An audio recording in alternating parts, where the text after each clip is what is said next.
Meine Damen und Herren, Ladies and gentlemen, I'm extraordinarily pleased to welcome Prime Minister Keir Starmer so soon after taking office. Germany and the UK share long-standing and a trustful partnership, which is based on shared values and reliable friendship. We are going to foster and promote this cooperation for the benefit of our peoples, for the benefit of Europe and security and the transatlantic sphere.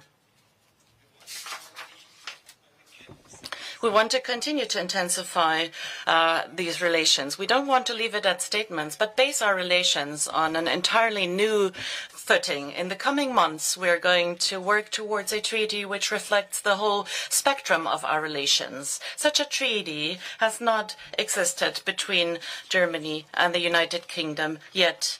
We also want to deepen a cooperation between our two governments through government-to-government consultations, which we are going to have very soon. Already now, we're coordinating closely in our day-to-day work. We coordinate closely and based on the spirit of trust. All of this goes to show Germany and the UK are special partners indeed. Together, we want to strengthen the European pillar in NATO, and closer cooperation in the field of security will play an important role. We also dealt with the situation in Ukraine today. Germany and the UK stand firmly by Ukraine's side. I explicitly say this also against the backdrop of the fact that attempts were made to sow the seeds of doubt when it comes to this commitment. We will continue to lend financial, economic, political and military support as long as this is necessary. The draft budget has earmarked €4 billion in bilateral aid for Ukraine. In addition, together with the G7 states, we provide a €50 billion loan to Ukraine in order to make sure that Ukraine has reliable financial support.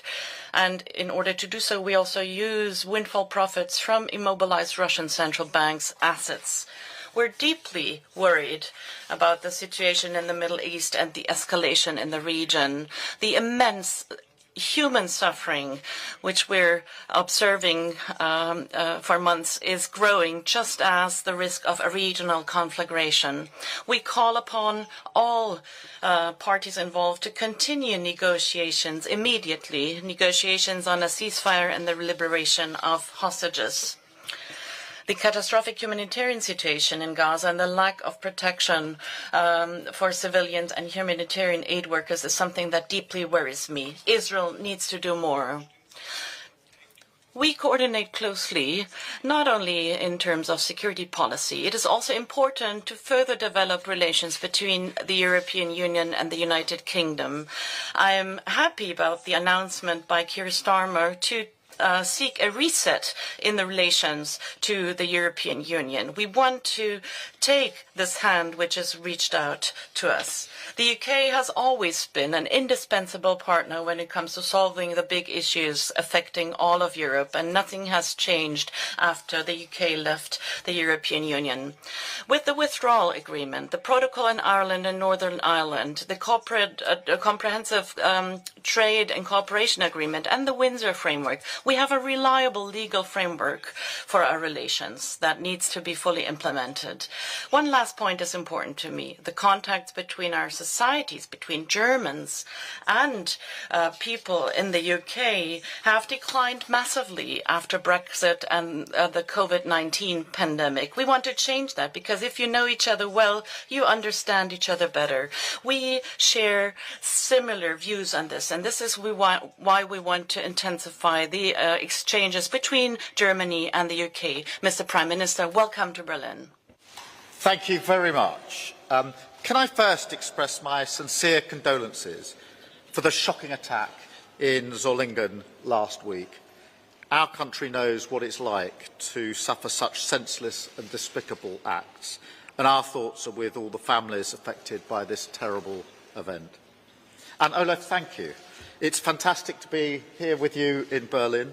Not, alas, my first visit here as Prime Minister. Football, as it turns out, decided to visit its second home in Spain this term when I was last here. But anyway, it's still an incredible experience and a showcase for the fantastic hospitality of this great nation. So thank you for hosting yet another episode in English footballing trauma. I've been through a lot. Anyway, I'm delighted to be back at this moment of opportunity for our two countries. Olaf, on every occasion that we've met, we've talked about our ambitions for the future, our values of security, prosperity and respect, and our shared determination to harness the power of government for the service of working people. And that is what we are doing today.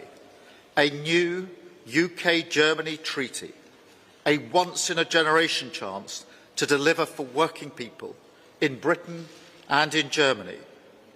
A new agreement, a testament to the depth and potential of our relationship, with deeper links on science, technology, development, people, business, culture, a boost to our trading relations. Germany, of course, already the UK's second largest trading partner in the world, and through that, a chance to create jobs here and in the United Kingdom, and deliver that most precious of goods for both our countries, economic growth. Let me be clear, growth is the #1 mission of my government, and what we understand clearly is that building relationships with our partners here in Germany and across Europe is vital to achieving it. That is what our agreement today represents, the chance that we have. We will also deepen cooperation on shared social challenges, for example, on illegal immigration, because we cannot smash the smuggler gangs who perpetrate this vile trade without the help of our partners.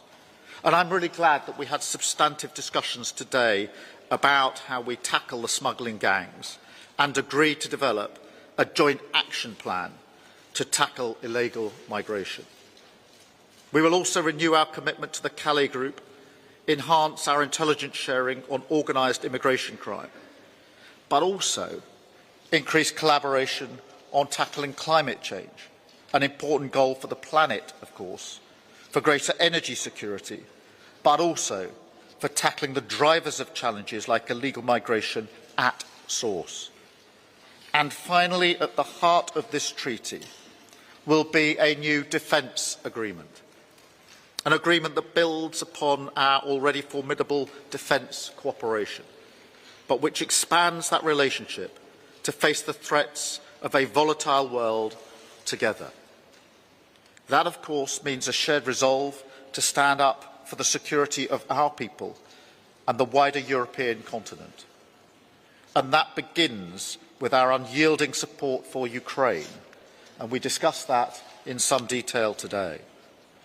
Because as Europe's largest contributors to Ukraine's war efforts, and as the nations with the highest defence expenditure among the European countries in NATO, we know only too well the debt we owe to the Ukrainian people, who fight not just to defend themselves, but for the people and all the people across Europe. So today, we affirmed our commitment to stand with Ukraine for as long as it takes. We also share a common commitment to resolve the crisis in the Middle East, as you've just referenced. And we agree on Israel's right to self-defence in compliance with international humanitarian law, the need for de-escalation across the region and for restraint and caution to be exercised, unfettered humanitarian access into Gaza, agreement to a ceasefire and release of all hostages, and the importance of working together towards a political solution based on the creation of a Palestinian state alongside a safe and secure Israel. The only way to provide long-term peace and security for both Israelis and Palestinians. Now that, of course, is not an easy goal, but it is one that we are committed to pursuing together because, as today shows, Britain can advance its interests much more effectively when we stand with our friends and partners. This treaty is part of a wider reset, grounded in a new spirit of cooperation, with our shared understanding that this will be developed at pace and that we hope to have agreed it by the end of the year. A Britain reconnected, resetting our relationship, rediscovering our common interests, delivering for working people. Britain and Germany already have an incredible relationship. We invest billions in each other's countries. Thousands and thousands of jobs are supported through trade. And every year, millions of people travel between our two countries, exchanging ideas, collaborating, creating and connecting. But today, we build on that. A bright new future for UK-German relations. Two great countries brought closer together than ever before. The strongest strategic partners in Europe and on the world stage. Thank you so much for hosting us here today. Thank you.